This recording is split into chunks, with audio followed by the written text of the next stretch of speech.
Motivational stories student handouts, with questions for discussion or writing at the end of each story. Motivational stories have the ability to lift us up, make us smile, encourage, motivate, and teach us valuable life lessons.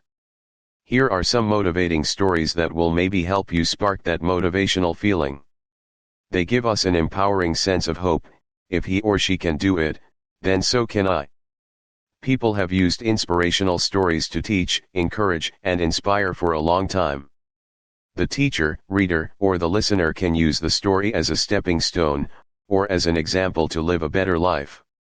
Some stories will make you think, and some stories might make you cry. Hopefully, some stories will give you the motivation to go for your dreams. Remember this when reading inspiring stories: when you get that feeling of motivation, where you want to do something, do something. Nothing is more of a waste than to be inspired and motivated, and not take any action. Your life will only change as a result of taking focused action. An inspirational story is nothing if it doesn't cause you to do something, or at least help you believe in yourself a little bit more. Maybe one of these inspiring stories can help you change your life in some way. Teacher note: stories and questions for discussion and writing are designed to be separate pages, so that you can choose easily how and when to use them with students. Suggestion: there are a total of 12 stories, so these could all be used with pairs of students reading and writing or sharing together, then reporting to the group. Story titles: Story of the Butterfly, Untitled, Boy Giving Blood, Get Up, Hospital Windows, This Is Good, The Fence, Shake It Off and Step Up, How Rich Are We, Puppies for Sale, How Much Do You Make an Hour, and a special teacher. The Story of the Butterfly. A man found a cocoon of a butterfly. One day a small opening appeared. He sat and watched the butterfly for several hours as it struggled to squeeze its body through the tiny hole. Then it stopped, as if it couldn't go further. So the man decided to help the butterfly. He took a pair of scissors and snipped off the remaining bits of cocoon. The butterfly emerged easily, but it had a swollen body and shriveled wings. The man continued to watch it, expecting that any minute the wings would enlarge and expand enough to support the body. Neither happened. In fact, the butterfly spent the rest of its life crawling around. It was never able to fly. What the man in his kindness and haste did not understand, the restricting cocoon and the struggle required by the butterfly to get through the opening was a way of forcing the fluid from the body into the wings so that it would be ready for flight once that was achieved. Sometimes struggles are exactly what we need in our lives. Going through life with no obstacles would cripple us. We will not be as strong as we could have been, and we would never fly. For discussion or writing: 1. What would you have done, seeing a butterfly struggling to get out of the cocoon? 2. How do you feel about what this man did? Was he doing the best that he could, given what he knew, or didn't know? Do you see this action as a mistake? 3. Give the meaning of these lines: sometimes struggles are exactly what we need in our lives. Going through life with no obstacles would cripple us. Explain these two statements in your own words, and give examples from real people's lives of each, your own, or a family member's, or someone else you know well. Untitled. This is from an old story, back in the 30s, in the days when an ice cream sundae cost much less. A 10-year-old boy entered a hotel coffee shop and sat at a table. A waitress put a glass of water in front of him. "How much is an ice cream sundae?" the little boy asked. 50 cents, replied the waitress. The little boy pulled his hand out of his pocket and studied the coins he had. "Well, how much is a plain dish of ice cream?" he then asked. By now, more people were waiting for a table and the waitress was growing very impatient. 35 cents, she snapped. The little boy again counted his coins. "I'll have the plain ice cream," he said. The waitress brought the ice cream, put the bill on the table and walked away. The boy finished the ice cream, paid the cashier, and left the coffee shop. When the waitress came back, she began to cry. As she wiped down the table, there placed neatly beside the empty dish were 2 nickels and 5 pennies. The boy couldn't have the sundae because he had to have enough money to leave her a tip. For discussion or writing 1. What is the main idea of this short story? Why would the waitress cry when she returned to the table to clean it? What are her feelings? 2. Describe the attributes that you think this young boy has. What is the value of having one or more of the traits that you have just named? 3. Describe a time that might have been somewhat like this, where an unexpected, but nice, event took place in your life. Boy giving blood. There was a little girl named Liza who was suffering from a disease and needed blood from her 5-year-old brother, who had miraculously survived the same disease and had developed the antibodies needed to combat the illness. The doctor explained the situation to her little brother, and asked the boy if he would be willing to give his blood to his sister. I saw him hesitate for only a moment before taking a deep breath and saying, "Yes, I'll do it if it will save my sister Liza." As the transfusion took place, he lay in the bed next to his sister and smiled, as we all did, seeing the color return to her cheeks. Then his face grew pale and his smile faded. He looked up at the doctor and asked with a trembling voice, "Will I start to die right away?" Being so young, the boy had misunderstood the doctor. He thought he was going to give his sister all of his blood, then die. For discussion or writing 1. Can you see how the young boy would truly believe that by giving blood to his sister, he was helping her to stay alive, and that he would die? 2. Have you ever had the feeling that you wanted to help someone else so much that you might die in the process of helping them? 3. Why is it that people, both young and old, often fear death? Get up. Bringing a giraffe into the world is a tall order. A baby giraffe falls 10 feet from its mother's womb and usually lands on its back. Within seconds it rolls over and tucks its legs under its body. From this position it considers the world for the first time and shakes off the last vestiges of the birthing fluid from its eyes and ears. Then the mother giraffe rudely introduces its offspring to the reality of life. In this book, A View from the Zoo, Gary Richmond describes how a newborn giraffe learns its first lesson. The mother giraffe lowers her head long enough to take a quick look. Then she positions herself directly over her calf. She waits for about a minute, and then she does the most unreasonable thing. She swings her long, pendulous leg outward and kicks her baby, so that the baby is sent sprawling head over heels. When the baby doesn't get up, the violent process is repeated over and over again. The struggle to get up is huge. As the baby calf grows tired, the mother kicks it again to stimulate its efforts. At last, the baby giraffe stands for the first time on its wobbly legs. Then the mother giraffe does the most remarkable thing. She kicks it off its feet again. Why? She wants it to remember how it got up. In the wild, baby giraffes must be able to get up as quickly as possible to stay with the herd. There is safety by staying with the herd. Lions, hyenas, leopards, and wild hunting dogs all enjoy preying on young giraffes, and they'd get the baby, if the mother didn't teach her calf to get up quickly and stay with the herd. The late Irving Stone understood this too. He spent a lifetime studying greatness, writing biographies of such men as Michelangelo, Vincent van Gogh, Sigmund Freud, and Charles Darwin. Stone was once asked if he had found a thread that runs through the lives of all these exceptional people. He said, "I write about people who sometime in their life had a dream of something that should be accomplished, then they go to work.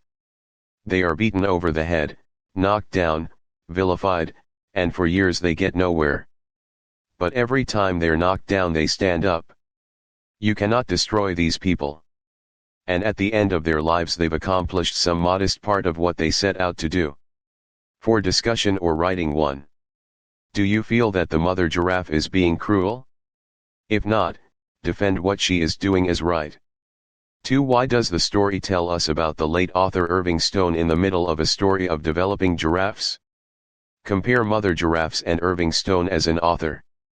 Hospital windows. 2 men, both seriously ill, occupied the same hospital room.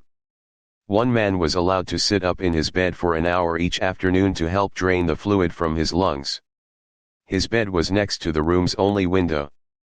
The other man had to spend all of his time flat on his back. The men talked for hours on end. They spoke of their wives and families, their homes, their jobs, their involvement in the military service, and where they had been on vacation. And every afternoon when the man in the bed by the window could sit up, he would pass the time by describing to his roommate all the things he could see outside the window. The man in the other bed began to live for those 1-hour periods where his world would be broadened and enlivened by all the activity and color of the world outside the hospital window. The window overlooked a park with a lovely lake. Ducks and swans played on the water while children sailed their model boats.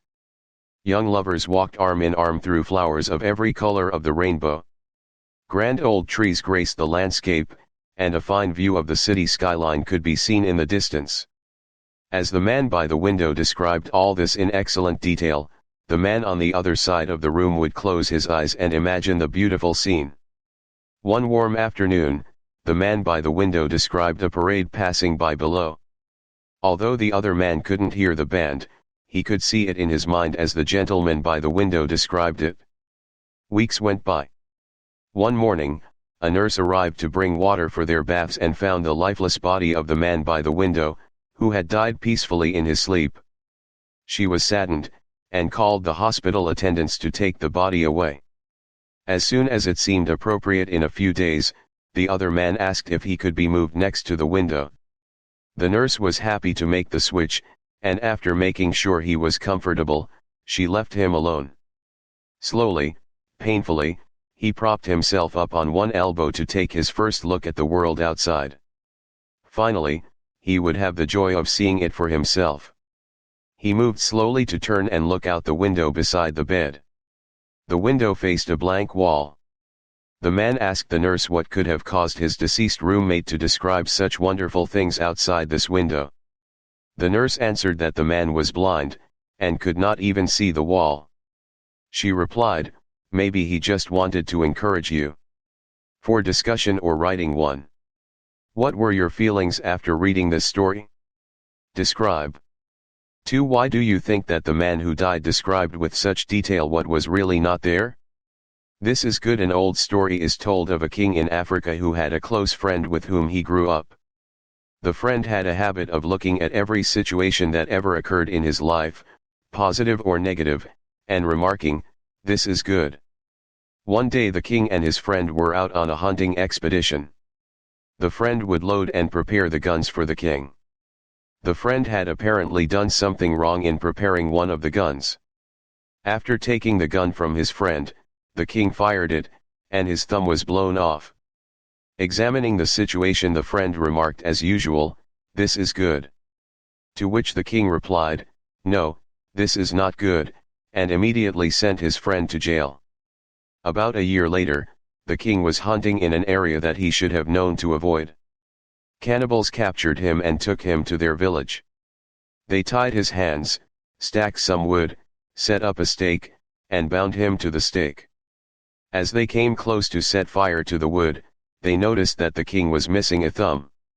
Being superstitious cannibals, they never ate anyone that was less than whole. So the cannibals untied the king, and sent him on his way. As he returned home, he was reminded of the incident that had blown off his thumb and felt sadness for his treatment of his friend. The king went immediately to the jail to speak with his friend. "You were right," he said, "it was good that my thumb was blown off." And he proceeded to tell the friend all that had just happened. "And so I am very sorry for sending you to jail for so long. It was bad for me to do this." "No," his friend replied, "this is good." "What do you mean, this is good?" said the king. "How could it be good that I sent my friend to jail for a year?" questioned the king. "If I had not been in jail, I would have been with you," said his friend. For discussion or writing 1. Tell the advantages of the habit of stating, "This is good." What were the disadvantages of using this comment? 2. Why do you think the king's friend will probably continue to say it forever? 3. There is also a children's book about a grandpa who always stated from habit, "Could be worse." What do you think are the advantages of having one of these two phrases in your skill set? For which phrase do you like better, and why? How about using both of them? Would that work for you, or for others? Why or why not? The fence. There once was a little boy who had a bad temper. His father gave him a bag of nails and told him that every time he lost his temper, he must hammer a nail into the fence. The first day the boy had driven 37 nails into the fence. Over the next few weeks, as he learned to control his anger, the number of nails hammered daily gradually dwindled down. He discovered it was easier to hold his temper than to hammer those nails into the fence. Finally, the day came when the boy didn't lose his temper at all. He told his father about it, and the father suggested that the boy now pull out one nail for each day that he was able to hold his temper.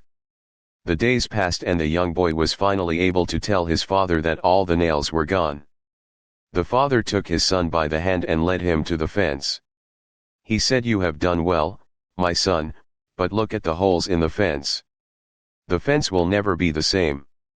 When you say things in anger, they leave a scar just like this one. You can put a knife in a man and draw it out. It won't matter how many times you say I'm sorry, the wound is still there." For discussion or writing 1. Do you like the consequence here for the boy losing his temper? Is it fair? 2. What about the temper or anger being compared to the scars on the fence from all the nail holes? Is that really going too far, or is it the perfect consequence? Defend the stand that you take. 3. The last statement, you can put a knife in a man and draw it out, but the wound is still there, no matter how many times you say I'm sorry. Comment on the value of this story. Agree or disagree and tell us why.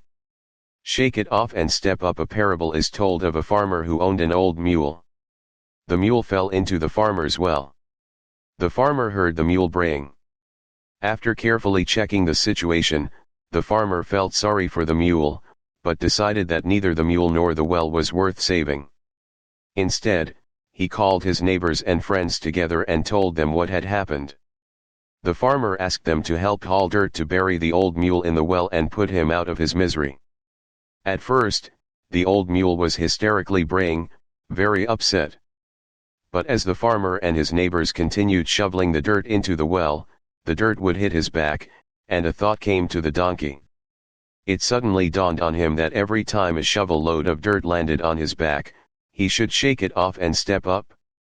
This is what the old mule did, shovel after shovel. Shake it off and step up, shake it off and step up, shake it off and step up, he repeated to encourage himself. No matter how painful the dirt, or how distressing the situation seemed, the old mule fought panic and just kept right on shaking it off and stepping up. You guessed it? It wasn't long before the old mule, battered and exhausted, stepped triumphantly right over the wall of that well. What seemed like it would bury him, actually end up blessing him. All because of the manner in which he handled his adversity. For discussion or writing 1. Can mules be problem solvers like this mule? Can mules outsmart humans? 2. Think of other ways that would have been kinder to save the mule from the well without burying him alive. Share with the class. 3. Handling adversity is the main idea here. Describe a situation that you are aware of, yours or someone else's, in which they handled adversity in a very good way. Share with your group. How rich are we? One day a father and his rich family took his son on a trip to the country with the firm purpose to show him how poor people can be. They spent a day and a night on the farm of a very poor family. When they got back from their trip, the father asked his son, "How was the trip?" "Very good, Dad." "Did you see how poor people can be?" the father asked. "Yeah," exclaimed the son. "And what did you learn?" asked the father. The son answered, "I saw that we have a dog at home, and they have 4. We have a pool that reaches to the middle of the garden, they have a creek that has no end. We have imported lamps in the garden, they have the stars. Our patio reaches to the front yard, they have a whole horizon." When the little boy was finished, his father was speechless. His son added, "Thanks, Dad, for showing me how poor we are. Isn't it true that it all depends on the way you look at things?" If you have love, friends, family, health, good humor, and a positive attitude towards life, you've got everything. You can't buy any of these things. You may have all the material possessions you can imagine, provisions for the future, etc., but if you are poor of spirit, you have nothing. For discussion or writing 1. If you are poor of spirit, you have nothing. Explain the meaning within this story. 2. It all depends on how you look at things. What does that mean in this story? Give an example from your life of this. 3. Who are the poor people in this story? Why? Puppies for sale. A store owner was tacking a sign above his door that read "Puppies for sale." Signs like that have a way of attracting small children, and sure enough, a little boy appeared by the store owner's sign. "How much are you going to sell the puppies for?" he asked. The store owner replied, "Anywhere from $30 to $50. The little boy reached in his pocket and pulled out some change. "I have $2.37, he said. "May I please look at them?" The store owner smiled and whistled. Out of the kennel came Lady, who ran down the aisle of his store followed by 5 tiny balls of fur. One puppy was lagging considerably behind. Immediately the little boy singled out the lagging, limping puppy and said, "What's wrong with that little dog?" The store owner explained that the veterinarian had examined the little puppy and had discovered it didn't have a hip socket. It would always limp. It would always be lame. The little boy became excited. "That is the little puppy that I want to buy." The store owner said, "No, you don't want to buy that little dog. If you really want him, I'll just give him to you." The little boy got quite upset. He looked into the store owner's eyes, pointing his finger, and said, "I don't want you to give him to me. That dog is worth every bit as much as all the other dogs, and I'll pay full price. In fact, I'll give you $2.37 now, and 50 cents a month until I have him paid for." The store owner countered, "You really don't want to buy this little dog? He is never going to be able to run and jump and play with you like the other puppies." To this, the little boy reached down and rolled up his pant leg to reveal a badly twisted, crippled left leg supported by a big metal brace. He looked up at the store owner and softly replied, "Well, I don't run so good myself, and the little puppy will need someone who understands." For discussion or writing 1. What do you think is the message of this story? 2. How did you feel about the boy's choice of puppy? Would you have wanted to do the same, do you think? Are runts usually the most popular of the litter? Why or why not? 3. The boy makes a proposal to the store owner. Describe the proposal, and tell whether or not it is a reasonable request of the dog owner. 4. If you were blind, would you want a blind pet? Why? How much do you make an hour? With a timid voice and idolizing eyes, the little boy greeted his father as he returned from work. "Daddy, how much do you make an hour?" Greatly surprised, but giving his boy a glaring look, the father said, "Look, son, not even your mother knows that. Don't bother me now, I'm tired." "But Daddy, just tell me please. How much do you make an hour?" the boy insisted. The father, finally giving up, replied, $20 per hour. "Okay, Daddy. Could you loan me $10, the boy asked. Showing restlessness and positively disturbed, the father yelled, "So that was the reason you asked how much I earn, right? Go to sleep and don't bother me anymore." It was already dark and the father was thinking about what he had said, and was feeling guilty. Maybe he thought, his son wanted to buy something. Finally, trying to ease his mind, the father went back to his son's room. "Are you asleep, son?" asked the father. "No, Daddy." "Why?" replied the boy, partially asleep. "Here's the money you asked for earlier," the father said. "Thanks, Daddy," rejoiced the son, while putting his hand under his pillow and removing some money. "Now I have enough. Now I have $20, the boy said to his father, who was gazing at his son, confused at what his son just said. Daddy, could you sell me 1 hour of your time? For discussion or writing 1. 2, 3. 4. Do you get this? Describe what you think is going on here. What did the money question have to do with the son's request? Why did attention have to be tied to dollars, do you think? Can you guess how this request made the dad feel? What would you feel in this situation? As the son? As the dad? A special teacher years ago, a Johns Hopkins University professor, gave a group of graduate students this assignment: go to the slums. Take 200 boys, between the ages of 12 and 16, and investigate their background and environment. Then predict their chances for the future. The students, after consulting social statistics, talking to the boys, and compiling much data and information, concluded that 90% of the boys would spend some time in jail. 25 years later, another group of graduate students was given the job of testing that prediction. They went back to the same area. Some of the boys, by then men, were still there, a few had died, some had moved away, but they got in touch with 180 of the original 200. They found that only 4 of the group had ever been sent to jail. Why was it that these men, who had lived in a breeding place of crime, had such a surprisingly good record? The researchers were continually told by the boys, who were now men, well, there was a teacher. They pressed further, and found that in 75% of the cases it was the same female teacher. The researchers went to this teacher, now living in a retirement home. How had she managed this remarkable influence over that group of boys? Could she give any reason why these boys should have remembered her?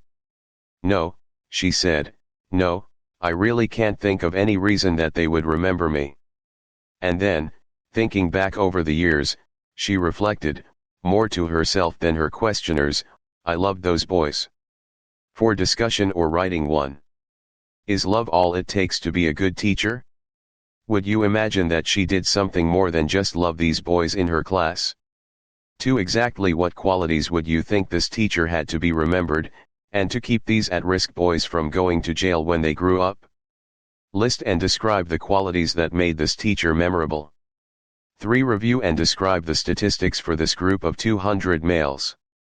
Stories adapted from http://www.motivational-wellbeing.com/motivational-stories-9.html HTML HTML HTML HTML HTML HTML